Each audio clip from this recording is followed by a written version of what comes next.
Programme foresight के एक और एपिसोड के साथ मैं हूं आपकी मेज़बान समीन नवाज। आज हम कुछ बातचीत करेंगे इस वक्त बरतानिया की सियासी सूरत हाल के हवाले से। बरतानिया और इसकी मुश्किलात में घिरी सियासत के मसाइल कम होते नजर नहीं आ रहे, क्योंकि नौमुंतखब वज़ीर आज़म लिज़ ट्रस अपने ओहदे से मुस्ताफ़ी हो चुकी हैं। ये सिर्फ 45 दिन के लिए इस ओहदे पर बराजमान रहीं और उन्होंने बरतानवी तारीख में सबसे कम मुद्दत के लिए वज़ीर आज़म रहने का एजाज़ अपने नाम कर लिया। ताहम नए वज़ीर आज़म के मुंतखब होने तक वो अपनी जिम्मेदारियाँ निभाएंगी। लिज़ ट्रस साबिक़ बरतानवी वज़ीर आज़म बोरिस जॉनसन के इस्तीफ़े के बाद वज़ीर आज़म मुंतखब हुई थी और उनको बरतानवी हुक्मरान पार्टी कंजरवेटिव मेंबरान ने वज़ारत उज़्मा के दीगर उम्मीदवारों के मुकाबले में मुंतखब किया था। इस्तीफ़े का ऐलान करते हुए वज़ीर आज़म लिज़ ट्रस ने इस बात का एतराफ़ किया कि उन्हें माशी हालात बेहतर करने के मैंडेट के साथ वज़ीर आज़म मुंतखब किया गया था, लेकिन वो इस जिम्मेदारी को निभाने से कासिर रहीं। लिज़ के दौर इक़्तिदार की अगर बात करें तो मुख्तसर तरीन अरसा था और मुश्किलात से भरपूर रहा। उन्होंने इक़्तिदार संभाला एक ऐसे वक्त में जब बरतानिया पर कसाद बाजारी के ख़तरात मंडला रहे थे और हर गुजरता दिन इस ख़तरे को मज़ीद तक़वियत दे रहा था। इसके अलावा अगर बात की जाए तो बरतानिया में महंगाई हालिया तारीख़ की बुलंद तरीन शरह पर मौजूद है और इसे कॉस्ट ऑफ लिविंग क्राइसिस या रहन सहन के अखराजात का बहरान भी करार दिया जा रहा है। मुल्क के मुख्तलिफ शोबों से ताल्लुक़ रखने वाले अफराद यके बाद दीगरे अपनी तनख्वाहों में इजाफे के लिए हड़तालें और काम बंद कर रहे हैं और पूरा मुल्क एक बेयकीनी की सूरत हाल का शिकार है। गुज़िश्ता माह की अगर बात करें तो लिज़ ट्रस की जानिब से मुकर्रर करदा वज़ीर ख़जाना को जो उनके मुकर्रर करदा खुद उनके मुंतखब किए हुए वज़ीर ख़जाना थे मिनी बजट पेश करने पर मुल्क के अंदर और बाहर शदीद तनकीद की गई थी और फिर उन्होंने वज़ीर ख़जाना से इस्तीफ़ा ले लिया था और वो मुस्ताफ़ी हो गए थे, जिसके बाद इन्हीं की पार्टी से ताल्लुक़ रखने वाली जो वज़ीर दाखिला थी वो भी मुस्ताफ़ी हो गई और महज 38 दिन तक उन्होंने अपना ये ओहदा जो है वो उसकी जिम्मेदारियां निभाने में वो किरदार अदा करती रही हैं।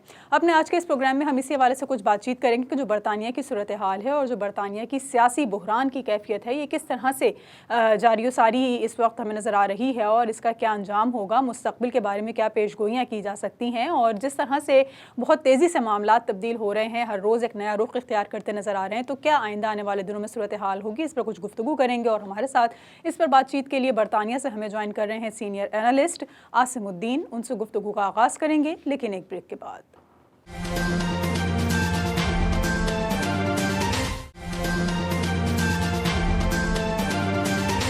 वेलकम बैक नाज़रीन, प्रोग्राम फोरसाइट में एक बार फिर आपको खुशामदीद कहेंगे और जिस तरह से हम बात कर रहे हैं बरतानिया के सियासी बहरान के हवाले से, इस मौजू पर गुफ्तगू के लिए हमें ज्वाइन कर चुके हैं बरतानिया से आसिमुद्दीन। उनसे गुफ्तगू का आगाज़ करेंगे। बहुत शुक्रिया आसिम, आपने वक्त दिया प्रोग्राम के लिए। सबसे पहले मुझे ये बता दीजिए, क्या महज वादे पूरे ना कर सकते हैं लिज़ ट्रस के वज़ारत उज़्मा से मुस्ताफ़ी होने का सबब बना या वजह कुछ और भी है? जी, सबसे पहले तो ये है कि ये सिर्फ 42 दिन 42 डेज जो है वो रही वज़ीर आज़म। और देखें, एक जो यहाँ पे सबसे बड़ी चीज़ होती है वो होता है आपका प्रॉमिस। आपने क्या प्रॉमिस किया, आपका एजेंडा क्या था और आप किस प्रॉमिस के तहत जो है आई यहाँ पर। तो उन्होंने यही इनका एजेंडा था कि जब वो आएंगी तो यहाँ पे इन्फ्लेशन बहुत ज़्यादा बढ़ चुका है, तकरीबन 12.9% पे इन्फ्लेशन चला गया है, जिसकी वजह से यहाँ पे रोज़मर्रा की जो चीज़ें हैं उनकी कीमतें बहुत जो है वो इस वक्त कहते हैं कि 40 साल की हाईएस्ट जो है ना रफ्तार से जो है ना ये प्राइसेस बढ़ी हैं यहाँ की।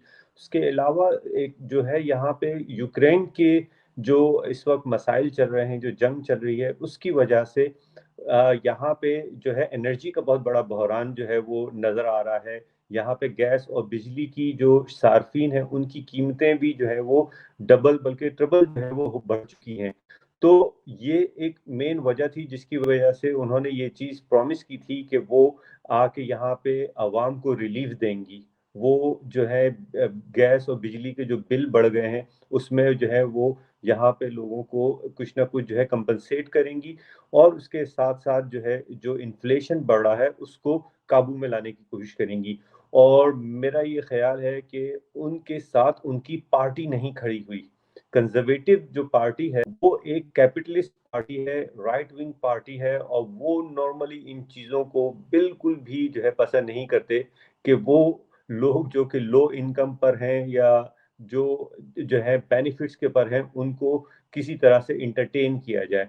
तो ये एक वजह बनी कि उनको पार्टी में बहुत ज़्यादा जो है वो तनकीद का सामना था और जो बैक बेंचर्स हैं वो किसी भी तरह से खुश नहीं थे उनकी उन कोशिशों से, जिसकी वजह से जिनमें से एक जो उनकी कोशिश थी कि 400 पाउंड एक साल में जो है सार्फिन को हुकूमत पे करेगी उनके गैस और बिजली के बिलों की सपोर्ट में। तो इस वजह से भी उनके जो बैक बेंचर्स थे वो उनके सपोर्ट में नहीं थे और उनको बहुत ज़्यादा तनकीद का सामना था। फिर उनको लेबर पार्टी की तरफ से, जो अपोजिशन की सबसे बड़ी पार्टी है, उसकी तरफ से भी बहुत शदीद दबाव का सामना था। तो ये चंद वजूहात थी जिनकी वजह से जो है लिज ट्रस जो है वो आगे नहीं बढ़ सकी। और फिर उसके साथ-साथ क्योंकि उन्होंने जो अपने साथ फ्रंट टीम रखी थी, जैसे उनके चांसलर थे, वो अपने चांसलर को, यहाँ पे जो वज़ीर ख़ज़ाना है उसको चांसलर कहा जाता है। जो चांसलर थे वही तकरीबन जो है ना 26-27 दिन के बाद जो है उनको खुद बरतरफ करना पड़ा। उनकी जो होम सेक्रेटरी हैं, जिनको यहाँ पाकिस्तान में वज़ीर दाखिला कहा जाता है, वो ये 2 अहम पोज़ीशंस होती हैं। वज़ीर दाखिला को भी जो है इन्होंने जो है वो रिसेंटली कहा, या तो आप जो है इस्तीफ़ा दें या फिर हम जो है आपको बरतरफ करेंगे। ये 2 दिन पहले, 3 दिन पहले की बात है। तो ये सारी वजूहात थी जिसकी वजह से जो है लिज ट्रस जो है एतमाद का वोट जो है वो खो चुकी थी अपनी पार्टी के अंदर, अपने फ्रंट बेंचर्स के साथ भी और बैक बेंचर्स के साथ की। और इसमें एक और उसके ऊपर सोने पे सुहागा उनके साथ ये हुआ कि 3-4 दिन पहले जो है एक बिल के ऊपर वोटिंग थी और उसमें जो है वो ये देखा गया कि उस बिल के हक में जो है कंजर्वेटिव पार्टी के जो एमपीज़ थे वो वोट डालना नहीं चाह रहे थे।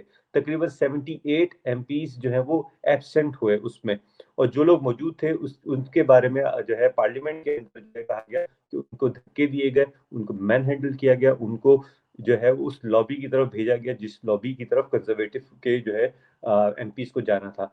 तो इसके ऊपर बड़ी शदीद तनकीद हुई कि ज़ोर ज़बरदस्ती के ज़रिए जो है वोट डलवाए गए एमपी से अपने हक में। तो ये तमाम वजूहात थी जिसकी वजह से लिज ट्रस जो है वो प्रेशर बर्दाश्त नहीं। आसिफ, ये बताइए क्या लिज ट्रस का बरतानवी वज़ीर आज़म के दफ्तर में 45 रोज़ा क़याम बरतानवी सियासी तारीख में किसी भी वज़ीर आज़म का सबसे कम अरसा था?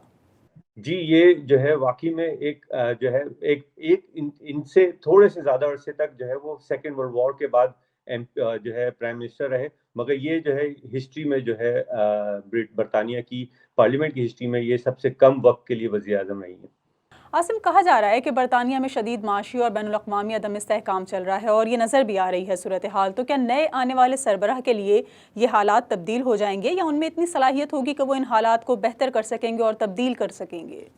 मेरा ये ख़्याल है कि बहुत जल्द जो है ये इलेक्शन की तरफ जाएँगे। उसकी वजह ये है कि इस वक़्त जो लोग लिज ट्रस की जगह लेने के लिए मैदान में आए हैं कंज़र्वेटिव पार्टी की तरफ से, ये वो आज़माए हुए लोग हैं जिनको जो है पार्लियामेंट पहले भी मुस्तरद कर चुकी है। जैसे बोरिस जॉनसन जो है वो दोबारा मैदान में आए हैं और कहते हैं जी कि मैं दोबारा से। अब ये बोरिस जॉनसन की ही पॉलिसीज़ हैं जिनकी वजह से इस वक़्त जो है ना मुल्क इस सूरत-ए-हाल में है और इसकी वजह से बोरिस जॉनसन को इस्तीफ़ा देके जाना पड़ा।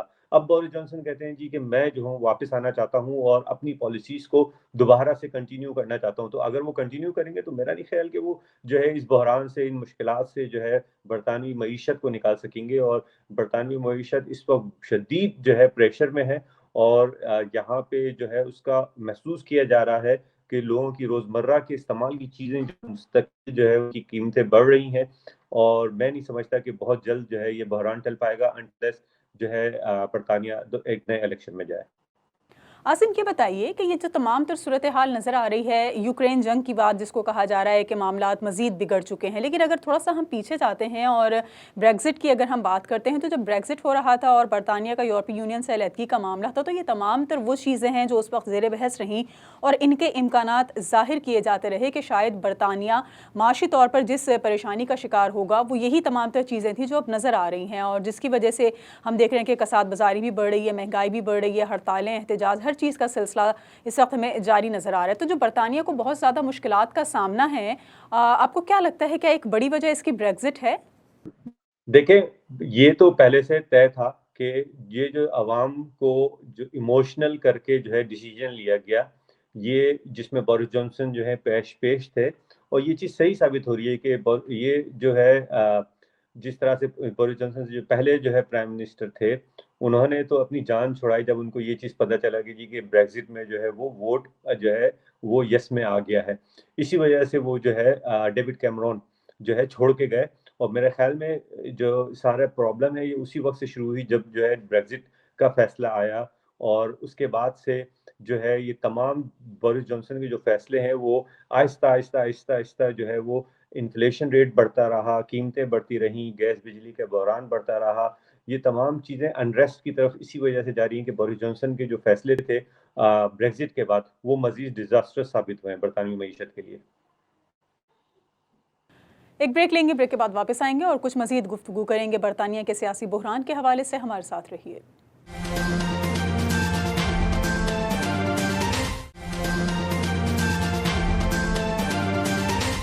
वेलकम बैक नाज़रीन। प्रोग्राम फोरसाइट में एक बार फिर आपको खुशामदीद कहेंगे। बरतानिया की सियासी सूरत हाल और आइंदा वज़ीर आज़म कौन होगा, इस पर हम कुछ गुफ्तगू कर रहे हैं। आसिम, ये बताइए कि कंजर्वेटिव पार्टी के ज़राए की जानिब से जो सामने आने वाली मालूमात हैं, इसके मुताबिक नए पार्टी रहनुमा का ऐलान 28 अक्टूबर तक मुतवक्के है। क्या इस बात की कोई गारंटी नज़र आती है कि अगर बोरिस जॉनसन या ऋषि सुनक में से कोई नया सरबराह बनता है तो ये अपनी पॉलिसी को, जो इसको लेकर चल रहे थे, उसी को कंटिन्यू करेंगे या इसमें कोई रद्दोबदल मुमकिन है? देखिए, कंजर्वेटिव पार्टी इस वक्त लीडरशिप क्राइसिस में है और जब भी कोई पार्टी लीडरशिप क्राइसिस में होती है वो कोशिश करती है इलेक्शन में जाने की। ये इससे पहले जब लेबर पार्टी हुकूमत में थी और जब टोनी ब्लेयर और डेविड ब्राउन जो है वो उनको छोड़ के जाना पड़ा था, गॉर्डन ब्राउन को छोड़ के जाना पड़ा था, उस वक्त भी उनकी यही कोशिश थी कि इलेक्शन में ना जाए, मगर बहरहाल उनको इलेक्शन में जाना पड़ा था और उसके बाद से कंजर्वेटिव जो है 4 इलेक्शन जीत चुकी है। और यही वजह है कि कंजर्वेटिव को नजर आ रहा है कि अगर वो दोबारा इलेक्शन में गए तो शायद वापस हुकूमत में ना आ सके। मगर उनके लिए सबसे बड़ा प्रॉब्लम यही है कि इस वक्त लीडरशिप जो है वो या तो ऋषि सुनक है या फिर जो है हमारे पास बोरिस जॉनसन है। अब बोरिस जॉनसन की टीम के की प्लेयर जो है वो ऋषि थे और जितने भी फाइनेंशियल मैटर्स के ऊपर डिसीजन थे वो ऋषि ने किए हैं।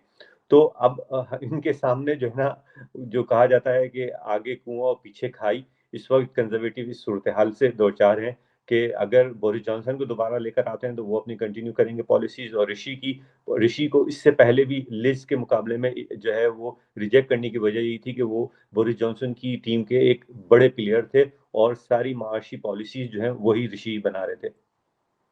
अच्छा, हम अगर पाकिस्तान की बात करें, इसको कंपेयर करें इस वक्त पाकिस्तान की सूरत हाल से, क्योंकि हमें पाकिस्तान में भी कुछ ऐसे ही हालात नज़र आते हैं, तो अगर पाकिस्तान में होने वाली सियासत पर नज़र दौड़ाएं तो बरतानिया और पाकिस्तान के हालात कुछ यकसानियत का शिकार हैं। और पाकिस्तान में भी हुकूमत की कोशिश और ख्वाहिश है कि जब तक मुल्क में माशी हालात बेहतर नहीं हो जाते तब तक आम इंतखाबात का ऐलान ना किया जाए। लेकिन अगर हम बात करें दूसरी तरफ अपोजिशन की, तो वो मुसलसल आम इंतखाबात के लिए हुकूमत पर दबाव डाल रही है। क्या बरतानिया में भी ऐसा ही है? नहीं, यहाँ पे ये सूरत हाल डिफरेंट है और यहाँ पे ये इस तरह से नहीं सोचा जाता कि जी कि जब हम इकोनॉमिक क्राइसिस से निकलेंगे तो उसके बाद ही इलेक्शन कराएंगे। यहाँ पे सूरत हाल ये है कि अगर आप डिलीवर नहीं कर पाते तो आप कहते हैं thank you very much, I couldn't deliver, और मैं जो है ना अब किसी और ऐसे फर्द के हवाले करके जाना या जानना चाहती हूँ या जाना चाहता हूँ जो कि इसको डिलीवर कर सके। असल प्रॉब्लम आ रही है डिलीवरी की। हम पाकिस्तान में क्या देखते हैं कि एक शख्स कोई हुकूमत में आ जाए तो वो फिर कहता है कि जी कि जब तक मेरी जान है मैं कुर्सी से चिमटा रहूंगा। यहाँ पे कुर्सी से अगर चिमटा रहने वाली सूरत हाल होती तो लिस्ट ट्रस्ट जो है वो 42 डेज में ना चली जाती। तो ये एक बहुत ही पॉजिटिव और ये चीज जो है ना शो करती है स्टेबिलिटी की, आपकी जो जमहूरियत है उसको शो करती है कि यहाँ पे इतना से है पब्लिक का और इतना से है आपकी पार्टी के अंदर कि आपका प्राइम मिनिस्टर भी कहता है ठीक है मैं डिलीवर नहीं कर सका, मैं चला जाता हूँ और कोई और फर्द आए वो लीडरशिप करे। तो यहाँ पे अभी जो प्रॉब्लम कंजर्वेटिव के अंदर है, उनके पास ऐसी कोई लीडरशिप अवेलेबिलिटी नहीं है जो कि जो है ना इकोनॉमिक सिचुएशन को बेहतर कर सके। तो उसका बेहतर हल ये होता है कि वो अवाम के पास जाए और अवाम जिनको समझते हैं कि ये पार्टी जो है वो हुकूमत में आके माशी सूरत बेहतर कर सकती है, उसको वो वोट देते हैं। यहाँ पे मामला पाकिस्तान में डिफरेंट है। पाकिस्तान में लोग कहते हैं जी मेरे मैं जब उस हुकूमत में आ गया हूँ, अब मैं हुकूमत से उसी वक्त जाऊंगा या तो जो है ना कोई मुझे उतारे या फिर जो है मैं अल्लाह के पास जाऊं। आसिम, बरतानिया में अगले आम इंतखाबात जनवरी 2025 में मुनक्किद होने थे, लेकिन अगर मौजूदा हुक्मरान पार्टी ये तय करती है कि इसे जल्द इलेक्शन की तरफ जाना है तो इसके लिए वज़ीर आज़म के सरबराह मुमलिकत यानी जो शाह चार्ल्स सोयम हैं उनका पार्लियामेंट को तहलील करना लाजमी है और इसकी दरख्वास्त उनको करना होगी कि पार्लियामेंट तहलील कर दी जाए। तो अब क्या लग रहा है आपको, क्या शाह चार्ल्स सोयम इन हालात में इंतखाबात की तरफ जाना चाहेंगे? उनकी क्या डायरेक्शंस हो सकती हैं? देखिए, जब शाह चार्ल्स जो है उनकी ताजपोशी हुई तो यही सोचा और समझा जा रहा था यहाँ पे कि वो ज्यादा पॉलिटिकली एक्टिव होंगे, मगर बादशाह का जो रोल है वो बड़ा सेरेमोनियल है। यहाँ की जमहूरियत ने जो है वो इतनी मैं समझता हूँ कि अपने अंदर जो है कुव्वत पैदा कर ली है कि बादशाह का रोल सिर्फ उसी वक्त होता है या उस हद तक होता है जहाँ तक प्राइम मिनिस्टर चाहता है। तो यकीनन शाह चार्ल्स चाहेंगे कि उनकी जो अपनी पॉलिटिकल थिंकिंग है उसको जो है वो लेकर आए, मगर अभी बहुत अर्ली है उनके लिए, क्योंकि वो अब इस वक्त जो है कदम जमाने की कोशिश कर रहे हैं। उनकी अभी ताजपोशी भी नहीं हुई है ऑफिशियली। तो वो बिल्कुल भी नहीं चाहेंगे कि वो इस वक्त इस मामले पे जो है ना किसी किस्म की कोई एक्टिविटी दिखाएं जहाँ पे जो है वहाँ पे आवाम जो है उनके खिलाफ खड़ी हो जाए। तो मेरा ख्याल है कि वो ये मामला पार्लियामेंट के ऊपर और प्राइम मिनिस्टर के ऊपर और जो मेजॉरिटी पार्टी है उसके ऊपर छोड़ेंगे, और फिलहाल जो है वो पॉलिटिकली उसी वक्त एक्टिव होंगे जब वो समझेंगे कि अब वो उनका जो रोल है वो इस तरह से होगा कि जहाँ पे उनके ऊपर बहुत ज्यादा फिंगर नहीं पॉइंट की जा सकेगी। आसिम, लेबर और कंजर्वेटिव पार्टी की लीडरशिप की हम बात कर रहे हैं, तो ये बताइए कि लेबर पार्टी के पास हालात को बेहतर करने के लिए किसी लीडर का फुकदान नजर आता है, लेकिन क्या कंजर्वेटिव पार्टी की भी यही सूरत हाल है?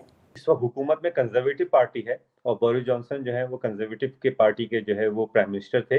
लेबर पार्टी जो है वो आइडियोलॉजिकली जो है ना लेफ्टिस्ट पार्टी है, सोशलिस्ट पार्टी है। ये पार्टी उस वक्त वजूद में आई थी जब यहाँ पे ट्रेड यूनियंस ने जो है वो मुजाहरे शुरू किए, और ट्रेड यूनियंस ने जो है अपने हक में जो है वो बहुत सारे जो है ना वाकयात यहाँ पे हुए, जिसके बाद ये लेबर पार्टी हुकूमत में आई। तो ये जो पार्टी है ये मजमुआ है मुख्तलिफ ट्रेड यूनियंस का, और ये समझा ये जाता है कि ये वर्किंग क्लास की पार्टी है, जबकि कंजर्वेटिव पार्टी जो है उसको समझा जाता है कि ये हुक्मरानों की पार्टी है या कैपिटलिस्ट पार्टी है, जो कि कैपिटलिस्ट या जो बिजनेसमैन है, जो सरमायादार हैं उनको सपोर्ट करती है। तो इस वक्त कंजर्वेटिव को जो सबसे बड़ा ड्रॉबैक है वो लीडरशिप का ही है। इनके पास इस वक्त मेजोरिटी है, तकरीबन 2/3 जो है मेजोरिटी है इस वक्त कंजर्वेटिव के पास, मगर नजर ये आ रहा है कि इनके पास कोई ऐसी स्ट्रांग लीडरशिप नहीं है, क्योंकि ये इलेक्शन जो है वो बोरिस जॉनसन की